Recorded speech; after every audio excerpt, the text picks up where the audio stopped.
comment stabiliser la monnaie, comment stabiliser le pouvoir d'achat. En fait, les gens doivent comprendre que lorsqu'on parle de pouvoir d'achat, c'est la capacité de ménager, d'acheter un bien dans un prix qui n'évolue pas en dehors de 6, soit à monte, soit à 10. Donc avoir la capacité d'acheter une chose aujourd'hui à 100 $, à 10 000, demain à 10 000. Et cela a des conséquences lorsque la monnaie n'est pas stabilisée. Je prends l'exemple. La stabilisation du pouvoir d'achat implique la stabilisation de la monnaie nationale. Donc il faut jouer à stabiliser l'inflation, qui est la hausse généralisée du prix sur les marchés, pour que le pouvoir d'achat soit stabilisé. Ouais. Revenons-en. Je prends l'exemple de la pêcherie, l'élevage et la pêcherie. Il nous faut une industrie de pêcherie.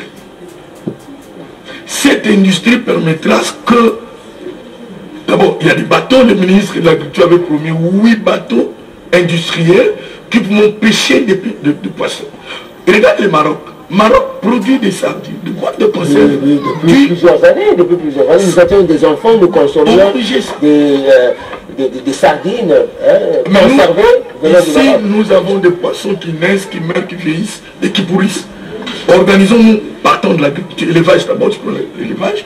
Lorsqu'on a une quantité suffisante de poissons, nous pouvons consommer. Le surplus sera exporté. Nous sommes entourés de 9 pays. Exporté à nos voisins, ça va nous ramener des devises. Lorsqu'on a des devises, on appelle ça couverture monétaire, qui peuvent amener à la stabilisation de notre monnaie. Voyez? Et en ce moment-là, les devises qui proviendront de l'importation permettront à ce que nous stabilisons notre monnaie. Et lorsque la monnaie est stabilisée dans ces cas-là, il y aura passé des conséquences néfastes dans le pouvoir d'achat. Deuxième élément, c'est l'agriculture. Depuis Mobutu, on parlait toujours de l'agriculture, priorité des priorités. Est-ce que l'effectivité est réelle? Je doute.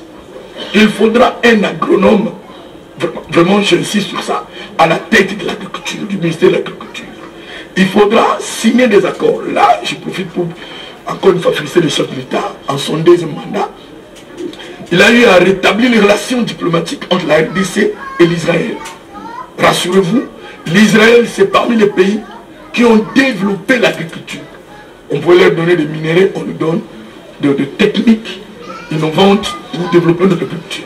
Lorsque un accent sera mis sur l'agriculture, on aura à produire beaucoup de produits qui nous permettront de manger à notre faim. Et nous parlerons cette fois-là de l'autosuffisance alimentaire. Et le surplus? Le surplus sera exporté. En exportant, on acquiert des devises, ça va soutenir la monnaie. Troisième aspect, comme j'avais souligné, l'homme. Je n'ai pas dit de l'homme par rapport aux animateurs des institutions, animateurs des départements. Tombons-y. L'homme en tant qu'acteur. En tant qu'acteur. La corruption. La corruption ruine notre pays. Ah, là, je fais allusion déjà à ce que la justice accompagne.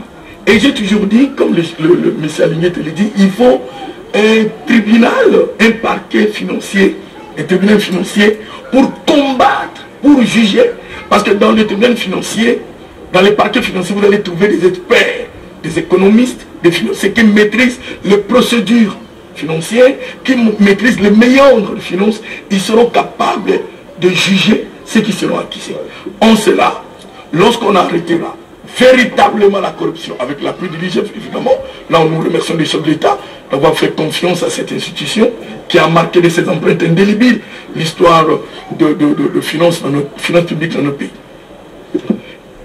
Vous allez remarquer que l'argent qui devait être dans les poches des gens, que les gens auraient détourné, auraient volé, va rester dans les trésors publics. Ça permettra à ce que le projet de grande envergure, les soldats parlaient de l'emploi, peut-être qu'on va en parler, mais l'emploi, il faut la création des services pour qu'il y ait des emplois. Et c'est cet argent qui permettra. On va y arriver. Alors vous avez parlé, voilà vous avez donné des idées sur, parce qu'on n'a pas assez de temps. À 17h30, nous avons un partenaire qui vient prendre l'antenne. Et juste après, nous aurons des informations nationales. Alors vous avez tablé sur, vous avez donné des idées, vous avez fait des analyses sur la manière dont les décideurs doivent procéder pour arriver à cette stabilisation du pouvoir d'achat des Congolais. dont a parlé le chef d'État dans son discours programme, mais je me tourne vers l'honorable Solange Masumbuko, l'emploi des jeunes. Le chef d'État y insiste beaucoup. Vous savez, lui, il prône l'entrepreneuriat des jeunes, parce qu'il sait que l'avenir du pays repose sur les jeunes. Alors, que pouvez-vous dire de l'emploi des jeunes? Comment va-t-on procéder pour que le chômage soit résorbé dans le milieu des jeunes, pour que l'entrepreneuriat dans le milieu des jeunes puisse prendre de l'emploi? Exactement, en tout cas, ce qu'on a remarqué, le chef de l'État a été précis et concis. 6 piliers, 6 objectifs pour ce quinquennat, dont le premier, l'entrepreneuriat des jeunes. L'entrepreneuriat des jeunes, pourquoi? Parce que nous pensons qu'il y a plus de 65% des jeunes, de la population très jeune, ici au Congo, et c'est tout à fait normal, donc, de booster l'entrepreneuriat. Comment le faire? Est-ce que le chef de l'État, le numéro 20, pour qui nous avons bâti campagne, a parlé des acquis, la consolidation des acquis, la continuité? Nous pouvons déjà nous sous-basser sur ce qui est fait. C'est quoi? Nous avons une loi de l'entrepreneuriat qui a été votée tout récemment au Parlement. Nous avons la loi sur l'artisanat, nous avons la loi sur le petit commerce.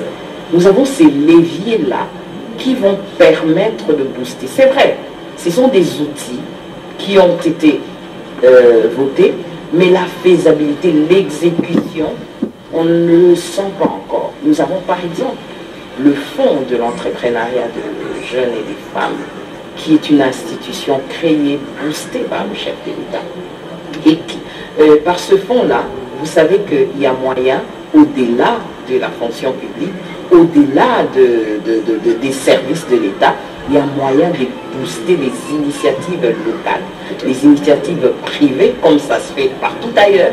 Et ainsi, si chaque jeune, en créant un business, en créant une affaire, et accompagné par l'État, par l'argent, et même aussi par, comment dirais-je, l'expertise, vous savez, il va automatiquement créer peut-être 10 emplois, 2 emplois, 20 emplois, et c'est ça même la création de richesse. Et moi je crois que le tout doit commencer par se faire confiance. Faire confiance à cette jeunesse, faire confiance aux Congolais, parce que souvent nous n'avons pas confiance en nous. Regardez, nous avons plus de 80% de terres arables. Donc l'agro-business, on encourage les jeunes à investir dans l'agro-business. Nous avons des jeunes ingénieux en électronique et tant d'autres domaines électroniques. Vous avez la loi sur le numérique. Vous savez que des fois, même quand je gère mon téléphone, quand je vois ce que mon fils peut faire avec mon téléphone, il dit « Maman, tu utilises 5% des opportunités que ton téléphone t'offre. » Et donc, lui, c'est utilisé peut-être à 30%. Imaginez qu'on peut utiliser seulement à 50%. Combien de choses nous allons créer?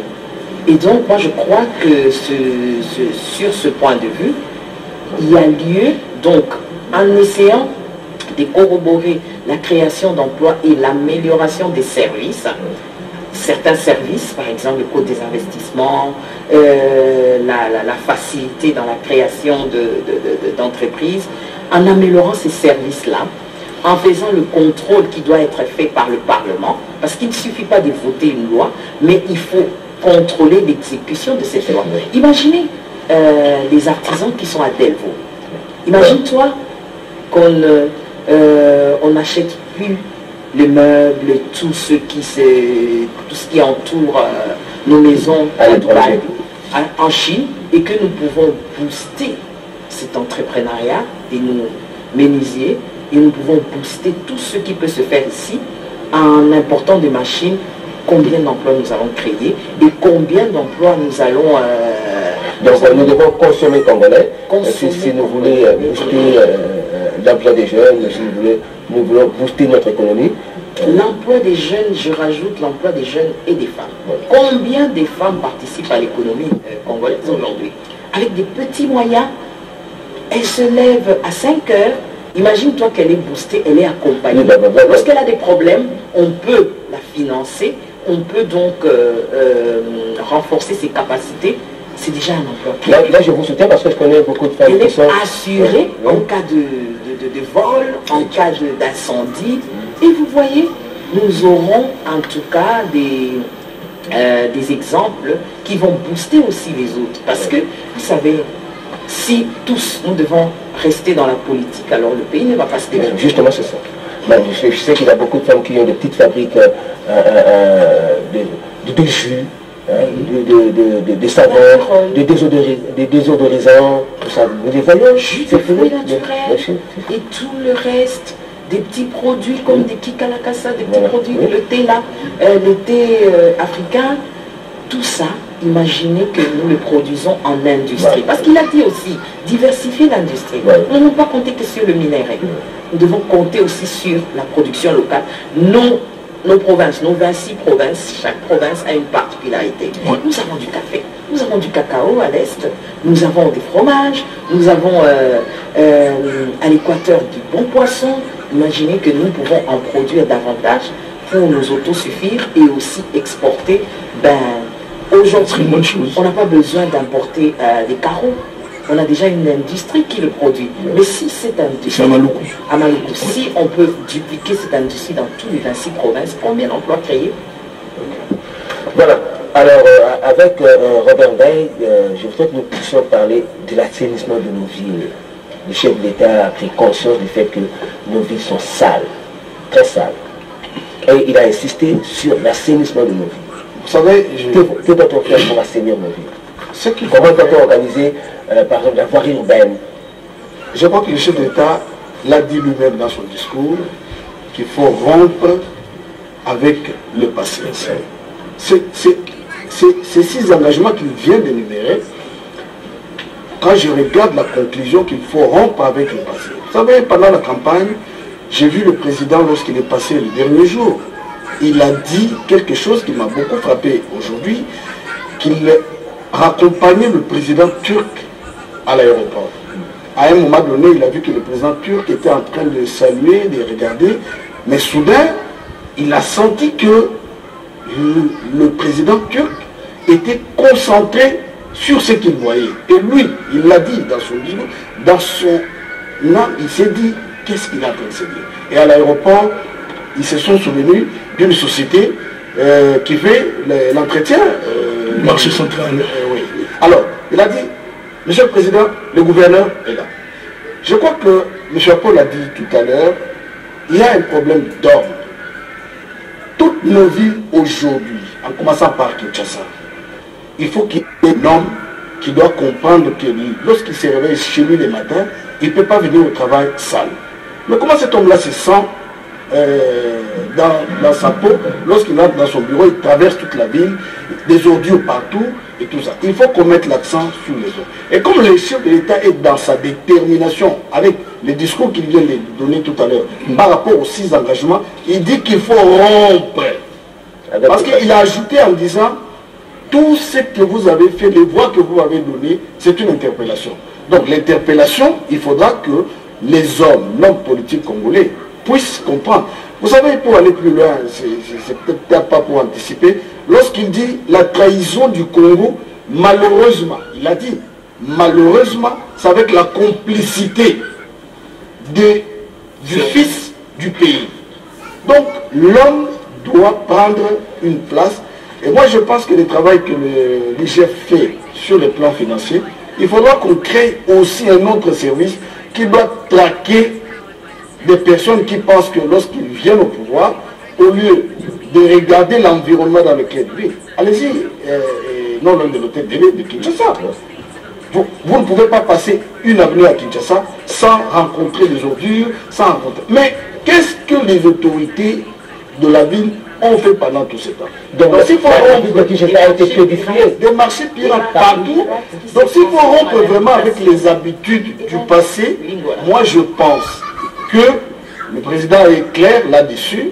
Ce mandat, pour lui, c'est un mandat d'un contrat social avec la population par rapport à ce que la population a décrié hier.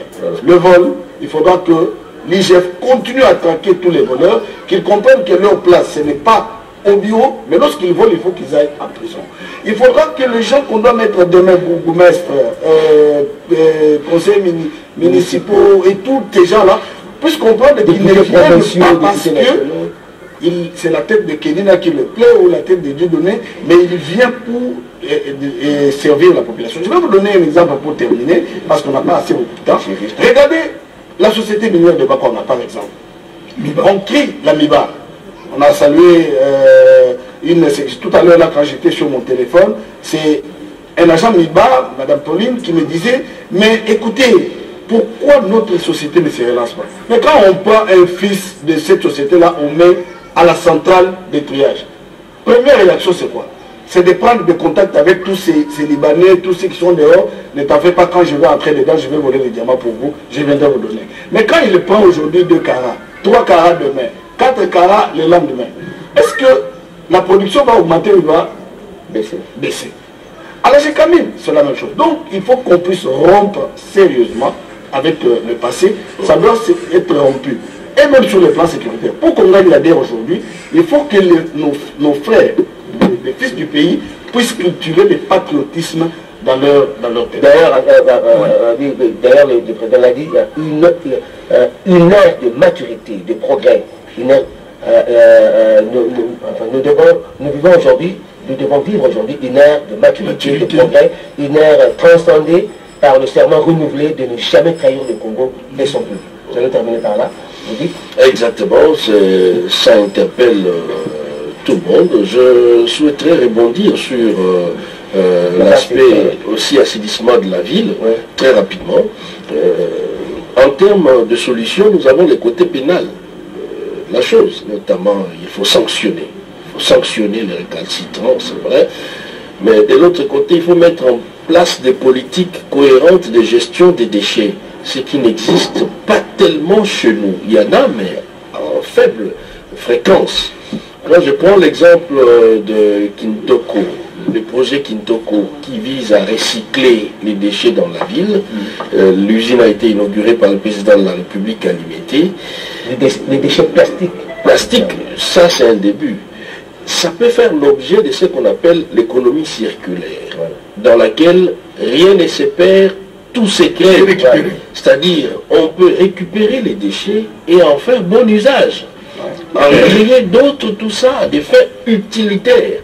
Je trouve que c'est ce qui nous manque, c'est cette politique-là de gestion des déchets qui visiblement n'existe pas dans notre pays, notamment dans les grandes agglomérations ou bien encore les espaces urbains. Donc, je crois très bien, j'ai cette ferme croyance en moi, et égard au discours plus que mobilisateur. On parle des grandes lignes de la politique. Moi, je trouve que c'est un appel à la mobilisation du chef de l'État, que les Congolais, cette fois-ci, vont prendre conscience du danger qui nous guette, parce qu'on a passé 32 ans, juste après l'année indépendance, 1960, des flottements. On a pris 1 ou 2 ans de tâtonnement avec l'entrée de l'AFDEL. La guerre est survenue juste après. On a pris 18 ans avec Joseph Kabila Kabange. On a essayé de stabiliser les pays, mais ça n'a pas été le cas, il faut le dire, parce que la guerre nous poursuit jusqu'à ce jour. Félix Antoine Tshisekedi arrive, 5 ans, on essaye de stabiliser, les bateaux continuent à tanguer un peu, et je crois les 5 autres années qui nous restent, nous n'avons pas droit à l'erreur, s'il faut le dire ainsi. C'est un peu le contenu du discours du chef de l'État. Merci. On conclut déjà. Oui, vous savez, comme il a dit, on a tiré des leçons de tout du passé. Et en tirant des leçons du passé, ça veut dire que, moi j'estime qu'on peut parler des 3 dernières années qu'il a passé au pouvoir, parce que les 2 ans, c'était vraiment compliqué. Ouais. Avec une coalition qui n'était pas proche. Voilà pourquoi. On a posé les jalons. On a posé les jalons. Mais maintenant, il faut agir. Nous avons la loi sur la défense. Nous avons plusieurs initiatives parlementaires qui ont été votées, mais ignorées par la grande masse. Et donc, je crois qu'il est temps. Il est temps, parce qu'en voyant l'engouement qu'il y a eu au stade, plus de 100 000 On a évalué à 120 000 personnes, 120 000 personnes. C'est vraiment un message. Moi, je crois que ça charge encore le chef de l'État. Ouais.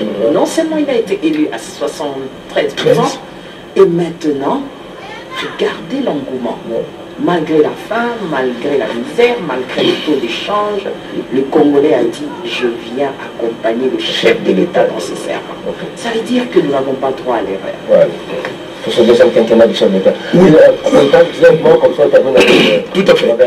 Le président est clair. Il nous a montré l'ambiance qu'il y a eu pendant la campagne, comment il a communié avec le peuple.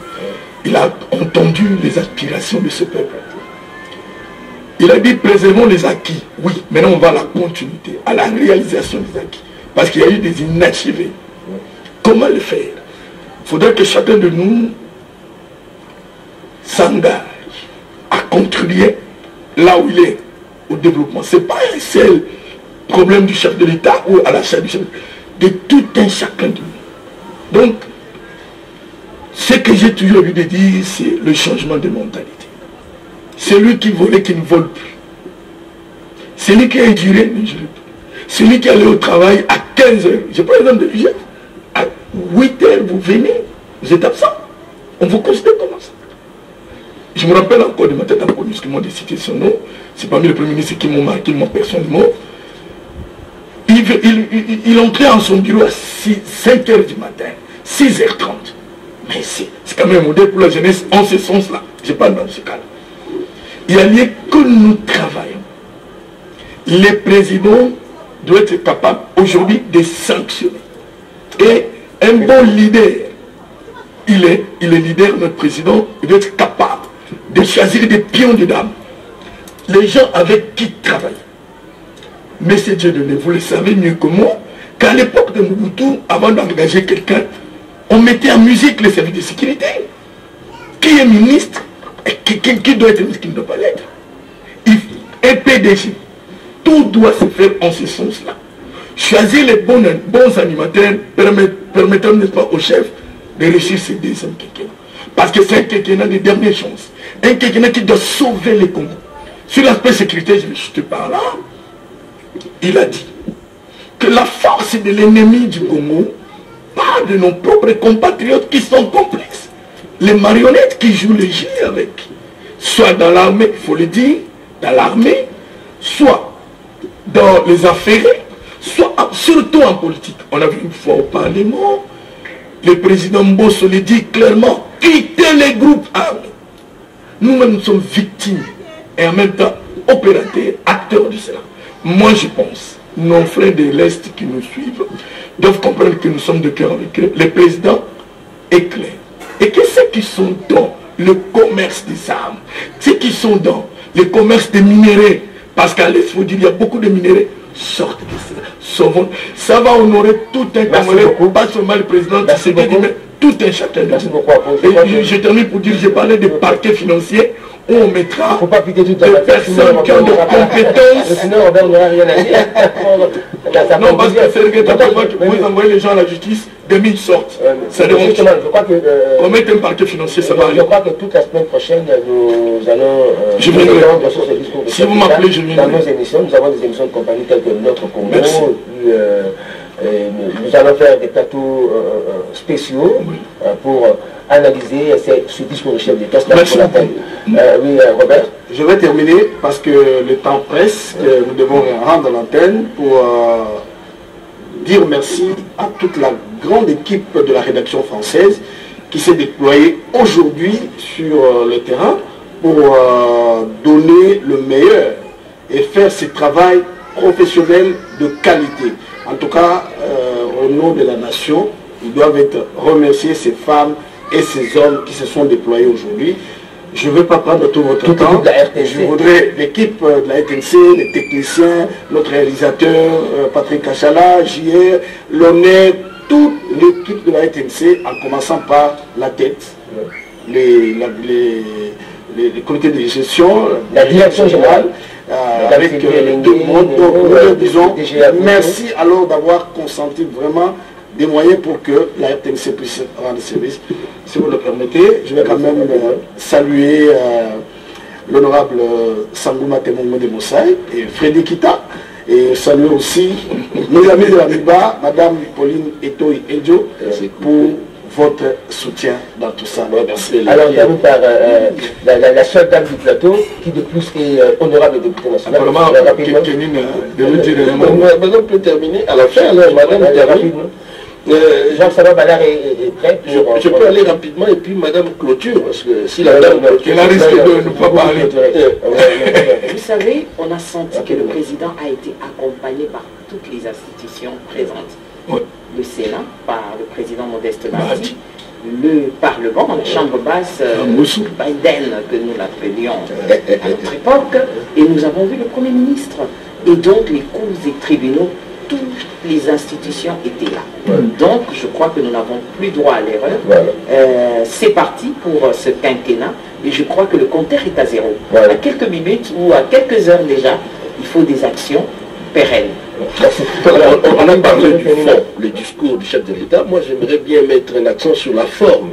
Cette belle cérémonie à laquelle nous venons d'assister, moi je souhaiterais qu'on puisse perpétuer cette tradition. Vous savez, les Anglais, quand il s'agit de cérémonies de ce genre, on sait à quoi ça rime.